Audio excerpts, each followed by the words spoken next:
And I'm so appreciative of Ashley and the worship team here. Do such a great job. Thank you for leading us in worship this morning. And I am really grateful to be with you today. I have known your Pastor Brian for over 20 years. We've been friends. We went to undergrad together. And I got to tell you, and I think that you know this now that you've known Brian for a little over a year, he's one of the most genuine people that you will ever meet. And what a gift it is for your church to have him as your pastor, to have such a genuine and authentic person. And so I'm so excited for you both to get to journey together in the next steps that God would call this church to. I actually discovered that my family and I have a longer connection with this church than just my connection with Brian. My brother-in-law, my wife's brother, actually attended the University of Hawaii in the 90s, and after he graduated, he went on staff with an organization called YWAM, which is a youth missions organization, and he was here during that time, and he actually called this church home for a time while he was here. And so I just want to tell you, thank you. Thank you for taking good care of him. Thanks for inviting him into your homes. Thanks for making him a part of your family and taking care of a member of our family. And so we're so grateful for that long connection that we've had with this great church. Now, as we wrap up this series we've been in for the last several weeks called Christmas Unboxed, where we are unpacking some of the stories and significance of Christmas, I want to invite you to turn to Matthew chapter 2 if you have a Bible on you, or turn there in your phone if you've got the Bible on your phone, or everything will be up on the screen if you don't have a Bible, and you can follow along there. And we'll get to Matthew 2 in a minute. But this last summer, my family and I, we took a road trip together. And we often will take road trips in the summer, and this year we're driving from Southern California, where we live, and we're going to Colorado. But we were taking a detour on it. We were going to take a detour into Utah to go to one of the national parks, to Arches National Park. And the reason we're going to Arches National Park was for one reason and one reason only. It was to do one hike. It's called Delicate Arch. And if you've ever seen a picture of an arch, it's the most photographed arch in the world. So you've seen Delicate Arch, but the only way that you get to see it in person is to walk there. You can't take a tour bus there, you can't drive there, you actually have to walk there. And so it was a 12-hour drive for my family to get to that point, and we're driving, and across that 12 hours, I'm telling them about the hike. I'm telling them how incredible it's going to be, how it's so unique. It's unlike any other hike that you go over this large rock face, and there's no sort of defined trail. You just make your way in a certain direction. I tell them that people from all over the world come to this area just to do this hike, just like we are taking this detour out of our way just to do this hike. I tell them that they're going to get to see a thing, that the only reason you get to see it is because you walked there. And so you're some of the only people who will see this thing because you did the hard work and you walked there. And so 12 hours we drive there, and we get there an hour before sunset. And even though it's an hour before sunset, it's still about 100 degrees outside in Utah. We get out of the car, we put on our hiking boots, we fill up our water bottles, and we begin on the path. And what I failed to tell them was that it's actually a pretty strenuous hike. The first half mile of it, you're going up about 500 feet in elevation. And if you hike much, you know, that's pretty steep for a half mile to do that. I failed to tell them about how treacherous it is at points. That at one point, there's a 3-foot wide ledge that has rock face on one side and a sheer drop off to your death on the other side. I failed to tell them about those things. Because I was excited about where we were headed. I was excited about what was at the end of it. I was excited about what we'd accomplish by doing the whole thing. And so it was as we're hiking up that first part of the rock face. It's steep and it's hot and we're tired and we've been in the car for 12 hours. It was in the midst of that beginning part of the hike that I took this picture, the selfie of my wife and I. Now, actually, if you could zoom out a bit, we can get a little bit more perspective of it. It's my son, Isaac, but now in all fairness to him, he didn't know that he was in that picture. So this is the picture that he intentionally took with me. And so you don't think I'm a terrible parent, I have his permission to share that. He actually thought it was pretty funny when we looked at it later. He didn't think it was funny right then, but he thought it was funny later. I mean, it was difficult at this point. And at this point, he has to make a decision about what he's going to do. We ended up finishing the hike, but you come to this difficult part where you have to decide, what am I going to do? Will I keep going? Will I do the difficult thing, or will I take the easy way out? Will I bail at this point? And how often do we experience times like this? How often have you been on a journey where you hit some difficult point and you have to decide, will I do the difficult thing and will I keep going, or will I take instead the easy way out? And how often have you faced experiences like that in your life? How often are you facing that on a regular, daily basis? That you thought things would go in one direction. You thought that this is going to happen in this way. I thought it would work out like this. And then this difficult thing happens in the midst of it. And you have to decide, will I do the difficult thing in order to move forward? And it's not going to all turn out the way that I thought that it would. Or will I take the easy way out? I mean, maybe for you it's happened in your job. That you had this job that you thought was great, you loved it, you loved where you worked, you loved the position that was there, but then you discovered that your boss was mismanaging funds. And you had to decide what you were going to do with that. That's not what you intended to have happen at this job that you were at. And when you discovered that, you had to make a decision, will I do the difficult thing? And so you decide, I'm going to confront him about it, and then I'm going to go to his supervisor about it. I'm going to do that, and then you wake up in the morning and you begin having second thoughts. Because you're like, well, what will happen to me if I do that? Will I be ostracized here? Will I get fired? Will I get demoted? Will I be out of the circle? Will I lose out on future promotions? How will this affect me and my job and my future jobs and my family financially? And so you have to decide in that moment, will I do the difficult thing or will I take the easy way out? Or maybe for you it's happened in relationships, that there's been some fissure of relationship, and it wasn't how you intended for these relationships to happen, that when you had your kid and you imagine what it would be like as he grew up into adulthood, you didn't imagine that there would be this brokenness, this fracture in your relationship as they became adults. It's not how you pictured it going, that when you moved into the neighborhood and you began to meet your neighbors and you envisioned what it would be like to be friends with these neighbors, you never imagined the petty little fights that you would have and the fissure that would cause in the relationship. When you walked down the aisle, you never imagined several years later the brokenness that would happen in your relationship and the fissure that would happen there. And so when you hit that moment, you have a hard decision to make. Will I do the hard thing or will I take the easy way out? And the hard thing is to own your part of it. Because it's never completely your fault, and even if it's mostly the other person's, there's still a piece of it that's yours. And one of the hardest things that you can do is to say, I was wrong, I'm sorry. And not like, I'm sorry, but like you also did this. Like, just, I'm sorry. It is so difficult to, in humility, do something like that. And so you have this decision to make, like, will I do that hard thing or will I take the easy way out? And all of us, all the time, are being faced with these decisions where we have to decide, will I do the hard thing? Will I do the hard thing in my job? Will I do the hard thing in relationships? Will I do the hard thing in my family? Like, things aren't going the way that we always expect that they'll go. And we come to these crossroads where we'll have to make those kinds of decisions. And that's a part of the story of some of the figures that we're going to look at today that are a part of the larger Christmas narrative. We're going to spend some time looking at the story of the Magi, or sometimes they're called the wise men. And sometimes we get mixed up a little bit in our understanding of them because we think that they're a part of the original Christmas story. And while they're a part of the larger Christmas narrative, they aren't a part of the original story. They aren't actually there originally. In fact, we get mixed up because of maybe the way our Christmas pageants work or our nativity scenes, that we see them as a part of the whole thing. I don't know if you have nativity sets in your house. At our home, when we travel around the world, one of the things that we always get is from different places around the world, we get a nativity set from there.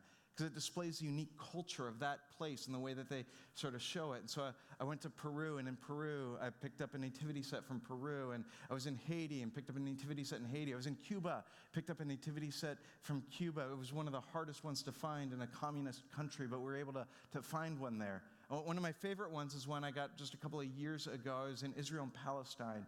And I have one that was handmade by Palestinian Christians who live in Bethlehem. It's just beautiful and wonderful. We have another one that's from China that we got when we traveled to Costco. That one takes a minute to catch up. And so sometimes we think, like, we'll look at the nativity sets and we'll see the wise men in it, and we think, like, oh, they're a part of all of that originally, and they actually weren't. They weren't there with the shepherds. They're not there at the angel announcement. They actually come later. They come maybe a year later, maybe 2 years later. And so it's actually appropriate that we would share their story after Christmas, because they come after the first Christmas event.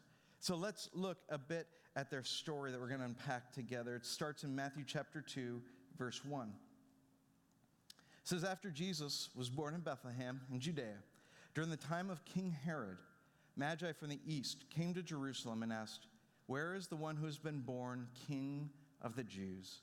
We saw a star when it rose, and we've come to worship him.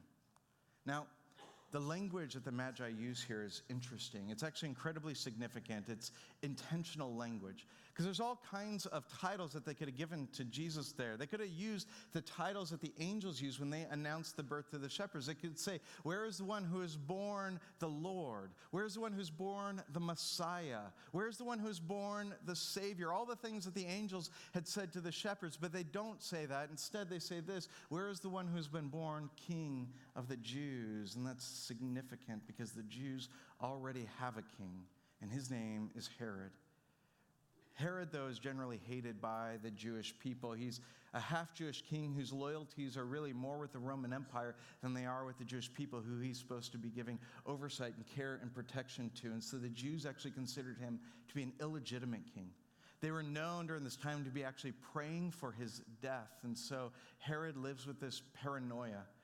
This paranoia that everyone is out to get him, this paranoia that everyone wants to replace him, that everyone wants to take him off of his throne, that everyone wants to displace him. He lives with this paranoia so much so that he begins to fear even his own family doing it. And so at one point he actually has his sons executed so that they can't try and take the throne from him. Caesar is quoted as saying it was better to be a pig in Herod's household than it is to be one of his own sons. And so he runs this like police state. There are loyalty oaths, there's secret police, there is informers, there's all this stuff where if you were found dissenting to his leadership, you were imprisoned or you were tortured or you were in some sort of horrific way retaliated against. And so just before his death, Herod knew what people thought of him, and he was actually concerned that people would be celebrating at his death. He didn't want people to be dancing in the streets and celebrating. He wanted them to mourn his death, and he knew what people thought of him, and he knew that that wasn't likely to happen. And so shortly before his death, he issued a decree that had to be carried out. And the decree was this, that distinguished men from every village in the countryside after Herod dies would be brought into the hippodrome, and they would be slaughtered there. And the decree said this, it says, so that all of Judea and every household will weep for me, whether they will or not. You're not going to mourn? I'm going to force you to mourn. You're not going to cry at my death? I'm going to make sure that there's crying at my death. And so Herod, who's declared king of the Jews, forces people to do what he wants them to do, to say what he wants them to say. He manipulates, he coerces, he lives in paranoia and fear. And so it's no wonder when these magi come looking for a baby who's born king of the Jews, it's no wonder that Matthew tells us here is what Herod's reaction is. Verse 3, it says that when King Herod heard this, he was disturbed, and all of Jerusalem with him. Like, why? Why is Herod disturbed? Because there's another who's being called the King of the Jews. Because the Magi are headed out to worship the baby and not to worship Herod. As you can imagine these wheels turning in this king who's already paranoid of losing his position and power and who will do anything in order to maintain that position. And so here's the plan that he comes up with. Verse 7, if you skip down a little bit. It says, then Herod called the Magi secretly and found out from them the exact time the star had appeared. He sent them to Bethlehem and said, go and search carefully for the child. As soon as you find him, report to me so that I too may go and worship him. He says the right words. But anyone who knows him, anyone who knows anything about him, they clearly know that there's other intentions behind those words. They might not know exactly what he's going to do yet. They don't yet know what his plan is, but they know he's not going to do the right thing. They know that he can't be trusted. In fact, what we know is that what he actually ends up doing is that he ends up having all of the boys who are 2 years old and younger slaughtered in a mass genocide of the infant boys in a certain region. And what he's asking them to do, what he's asking the Magi to do, is to go and out the child who's been born the King of the Jews, to share the location of the child who's been born King of the Jews. And so many of you know the story. You know that the Magi see the star, and that the star leads them then to the home of Mary and Joseph, where they encounter the child Jesus. But when they see the star, after they've encountered Herod, when they see the star in the sky, what Matthew tells us is that they were overjoyed, that it does something in them. It stirs in them at this sort of like deep guttural level, because they're going in the right direction. They've got this thing that's leading them. And when you find and follow something that's leading you in the right direction, it does something in you. I think about like the psalmist who talks about being led down paths of righteousness, being led in the right direction. When you are led in the right direction, when you are doing the right thing, it does something in you. The psalmist talks about it being a part of like restoring our soul and even experiencing delight in the Lord in those spaces, that it stirs in you and it does something in you. And so for these Magi, despite the treacherous journey, despite all the hardship that they go through, despite the interactions with this manipulative and paranoid king, even in the midst of all of that hardship that's going on for them, they see the star, it's heading them in the right direction, and they experience joy, because there's this deep-rooted satisfaction when you are going in the right direction, when you are doing the right thing, even when it costs you, even when it's hard, even when it disrupts what you were going to do and what the plan was and the way that you thought it would all work out. And so they have to face this question of, will I go in the right direction? Will I do what is good and right and true? And will I do it regardless? Because the thing is that when you head in the right direction and when you do what is good, right, and true, Jesus is always at the other end of that. And so it'll do something in you. In fact, Jesus actually says as much. At one point, he's teaching his followers, and he's talking about following his teachings, following his way of life. And in John 15, he says it this way. He says that if you keep my commands, if you do what is good and right and true, if you pursue the way of Jesus and the life of Jesus, he says, you'll remain in my love just as I have kept my Father's commands and remain in his love. He says, I've told you this. The reason I've told you to do what's good and right and true, the reason I've told you to pursue my way, the way of life that I'm calling you to, the reason that I have told you this is so that my joy may be in you and that your joy may be complete. He says, I want you to do this thing because it will do something in you. It will do something deep and satisfying in you. It will bring about joy, which is this deep-rooted experience that you can't sort of just conjure up. It creates contentment and satisfaction. And he says, if you pursue what is good and right and true, follow the way that I'm calling you to, you will experience this thing. And you actually already know that that's true because you've experienced it at times. You've had times, haven't you, where you have had that difficult moment, where you've had that hard experience, and you have to decide, will I do the hard thing that is the good, right, and true thing, or will I take the easy way out? And when you have done the good, right, and true thing, even though it was hard, when you've done that, you experienced something, didn't you? You felt it deep in your bones, didn't you? It did something in you, didn't it?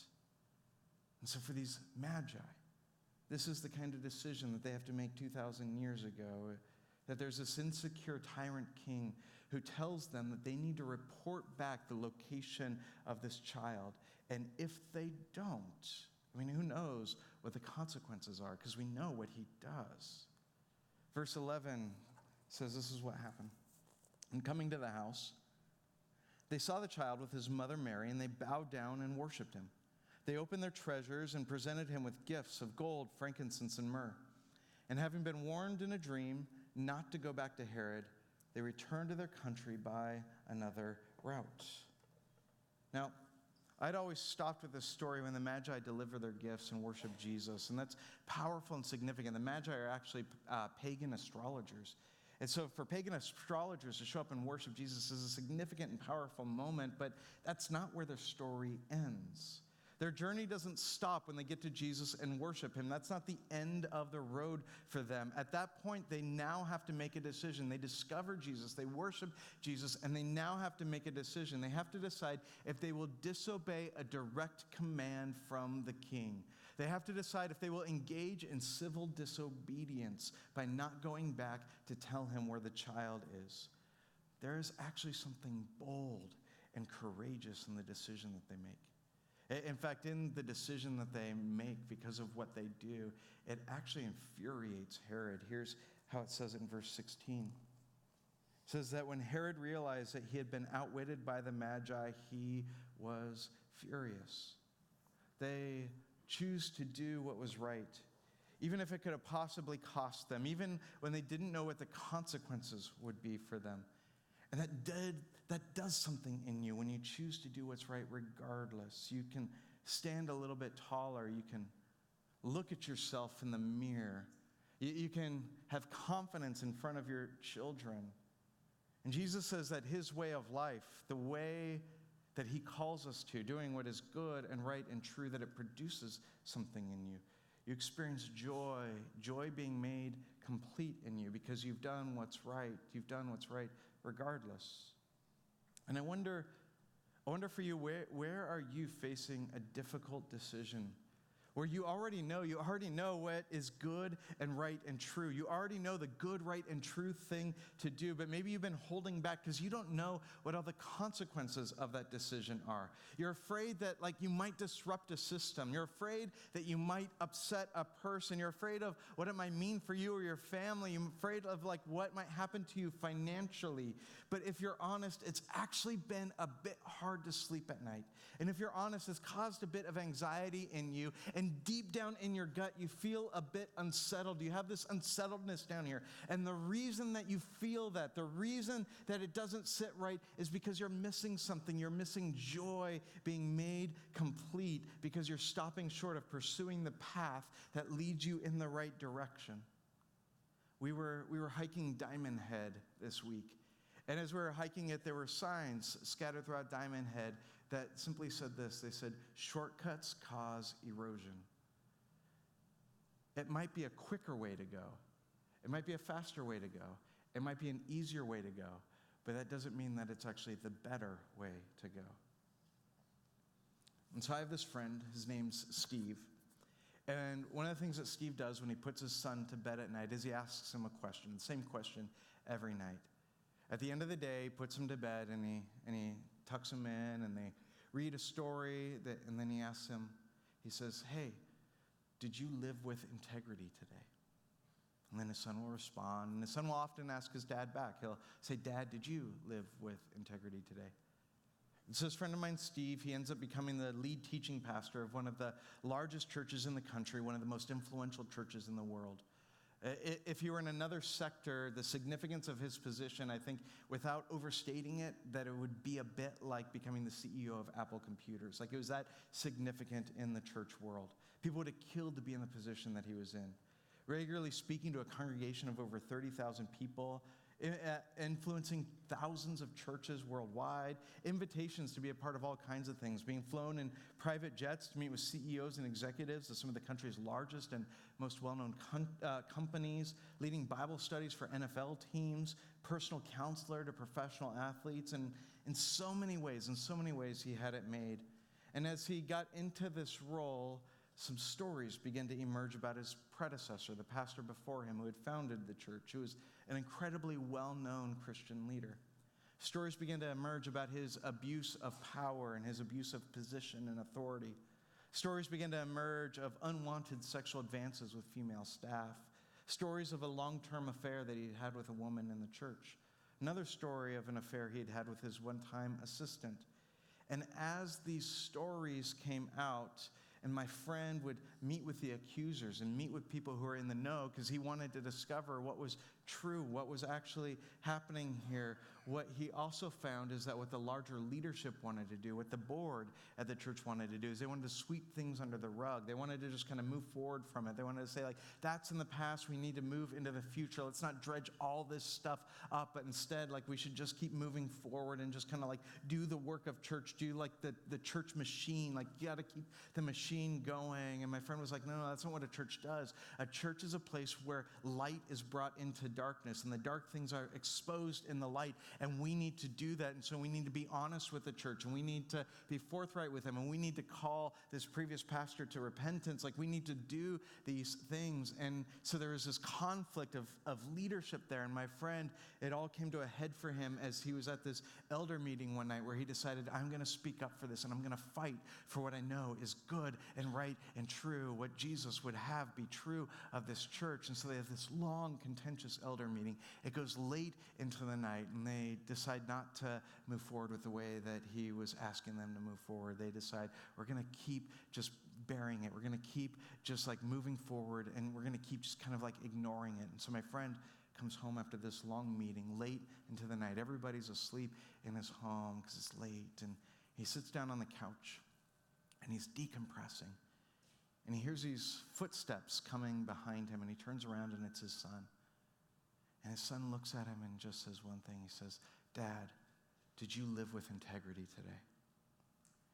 And he said, he had never asked me that unprompted before. It was the very first time, without me asking him first, that he asked that.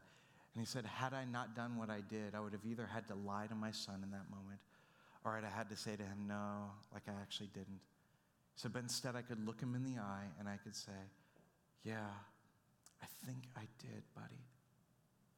And so my friend had to wrestle with, what's the right thing here? What is good and right and true? What does integrity look like here? And after trying unsuccessfully to get the leadership to be more honest with the church about what was going on and what they knew and bringing these things to light, he realized, I can no longer stand up in front of this church and pretend like this isn't all going on. I can no longer stand up and just sort of parrot the party line talking points. I can't just dismiss this and sweep it under the rug and just move on. And so he realizes that the only thing that he can do is to resign in order to maintain his integrity. Leaving behind all the accolades that came with the position, leaving behind a really good, steady salary with no next job lined up, leaving behind a role that he had worked so hard for and spent so many years building towards. But what he held on to was his integrity. What he held on to is the ability to sleep at night. What he held on to is being able to look at his son and say, yeah, I lived with integrity today. So I'm going to invite the band to make their way back up to the stage. And as they do, I just want to ask you this. Where in your journey of life, where are you hitting these difficult, unexpected moments, these spaces where you need to choose to do what's right regardless? Where is it that you need to keep choosing what is good and right and true? And maybe whatever that space is, it's actually been eating you up, and it's been causing some sleepless nights and some anxiety and some unsettledness deep within. And I want to tell you that when you pursue the right path, when you go in the right direction, Jesus is always at the other end of that. And so it might not make everything easier. It might not all get resolved well. It doesn't mean that you won't still face financial loss. It doesn't mean that you won't be stepping into unexpected and unknown spaces. But what it does mean is that your joy will be made complete, that when you move in that direction, that it does something deep within you. Let's pray.